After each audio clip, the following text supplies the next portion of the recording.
My name is Sharon Welsh, and I've had the bounty of working with Mary Wynne, Sheila, and a few others studying global governance over the past year. When I started, I knew very little about the United Nations and had only a surface understanding of the Baha'i writings on peace and global governance. I feel like I've just dipped my toe in and am just beginning to understand global governance and how much the world needs a reformed United Nations.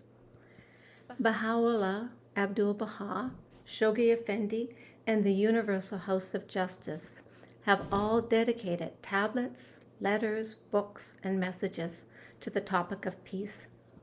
The need for a global governance with high ideals, clear laws, and the power to enforce are found throughout all of the writings.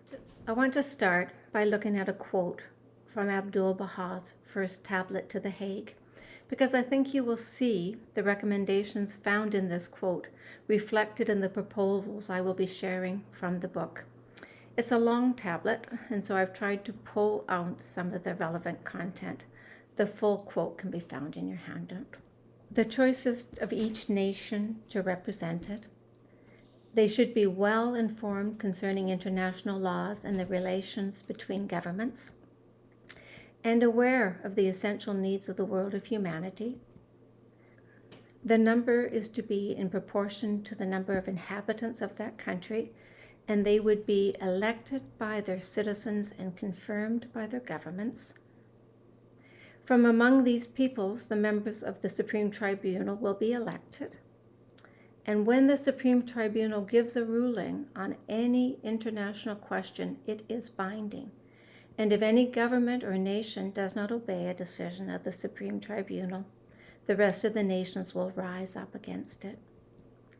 Earlier, Mary Wynne showed you this diagram of the original proposal for the UN, where the General Assembly is the center of power and the Security Council under its purview. The plan was for weighted representation based on a nation's population and GDP, majority vote, so no veto, universal jurisdiction, which is the right to make laws that would apply to all member states, and a world court with the ability to enforce its rulings. Unfortunately, this has not yet been put into place. As this slide shows, what we got is quite different, and the changes had enormous consequences. They really weakened the United Nations and its ability to serve the common good. The Security Council has all the power and authority. When you combine this with all 5 permanent members, that's China, France, Russia, the United Kingdom, and the United States, having the right of veto, you have a system that has really hampered the UN's ability to address often critical and life-threatening situations. The result has been more than 200 armed conflicts with tens of millions of people having died.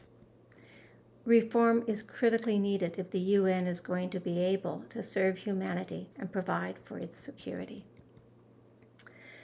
The good news is that we have the opportunity to change the United Nations using the possibilities provided in the Charter.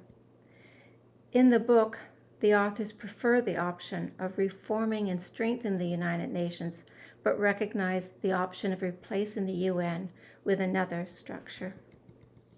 The Security Council veto is seen as the fatal flaw in the structure of the United Nations. The rivalry between those with veto power have frequently paralyzed the Security Council. Countries have used the veto in their best interest to destabilize others and to avoid criticism or accountability. The UN Charter and the work of the UN involves encouraging and supporting democratic principles and working for the best interest of humanity. Giving 5 countries the power to paralyze the UN's ability to respond to often urgent and life-threatening situations is in conflict with this. This privileged status for a few has eroded the legitimacy and weakened our trust in the United Nations. As the Security Council's main role involves the maintenance of peace and security, this has allowed too many conflicts to flourish and undermined the international rule of law. In a governance befitting, the Baha'i International Community wrote in 2020 that reforming the overall infrastructure for promoting and sustaining peace, including reform of the Security Council itself, would enable familiar patterns of paralysis and deadlock to give way to a more decisive response to the threat of conflict. The authors recommend that the Security Council be replaced with an Executive Council to be comprised of 24 members and operate under the General Assembly with a larger focus on general management of operations. The permanent member status would be eliminated and members chosen using the same formula of representation as the General Assembly. And most obviously, they recommend replacing the veto with a 2/3 majority vote. Resistance to change by permanent members of the Security Council will likely continue to be a stumbling block of reform. The authors have put forward several possible legal routes within the existing charter, and if all else fails, a successor organization may be necessary. There are also a number of challenges within the General Assembly itself. Currently, they have no legislative authority. As Mary Wynne said, it truly is amazing what they have accomplished with only the ability to propose, suggest, and encourage, and no legal authority at all. They also have a one country, one vote system, which is seen by many as unfair and undemocratic. There is a situation where Liechtenstein, with a population of 38,000, has the same vote as China, with over 1 billion people.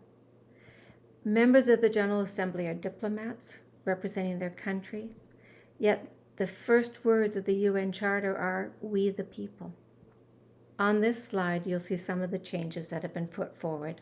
One country, one vote changes to weighted voting that uses a mathematical average of 3 factors: population, gross domestic product, and a membership share that is the same for all countries, 1/193rd.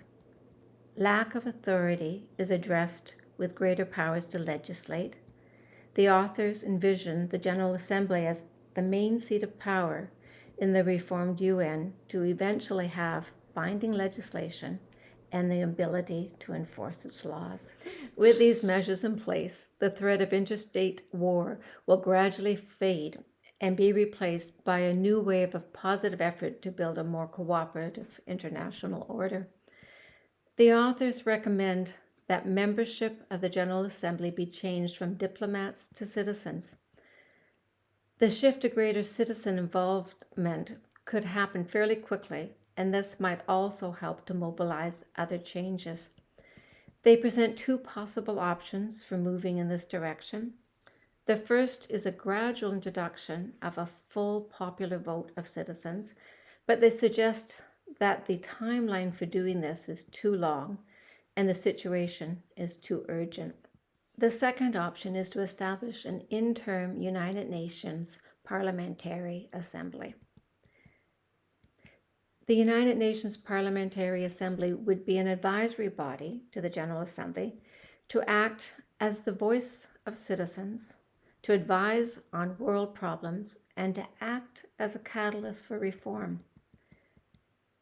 They would focus on humanity's better interest versus narrow national considerations, and in time, this assembly could be granted greater powers. And the best news, creating the United Nations Parliamentary Assembly can be done within the Charter as it exists. It does not require the agreement of the Security Council. There is already significant support for a UN Parliamentary Assembly from many groups, including the EU and Canada. So this brings us to another very important area of reform, the role of peacekeeping. The idea for an international peace force is not new. Over 100 years ago, the creation of an international military force for the League of Nations was discussed. At the formation of the UN, there were plans to have members of the UN make available to the Security Council armed forces, assistance, facilities, and other supports to ensure the maintenance of international peace and security. These plans were not completed at the San Francisco Conference in 1945, and it was to be the responsibility of the Security Council to lead and facilitate the negotiations of these agreements, and they were to do it as soon as possible. Unfortunately, it was never done, and this has left one of the most important innovations of the United Nations Charter unrealized. The proposal is for all countries to yield sovereignty to a single international peace force, and that national militaries will be limited to only what is needed internally. The authors are recommending a standing force of 800,000 trained troops. The projected cost is $150 billion US, which is actually pretty small when considering the current world military spending is very close to $2 trillion annually. I would like to end with a quote from A Governance Befitting.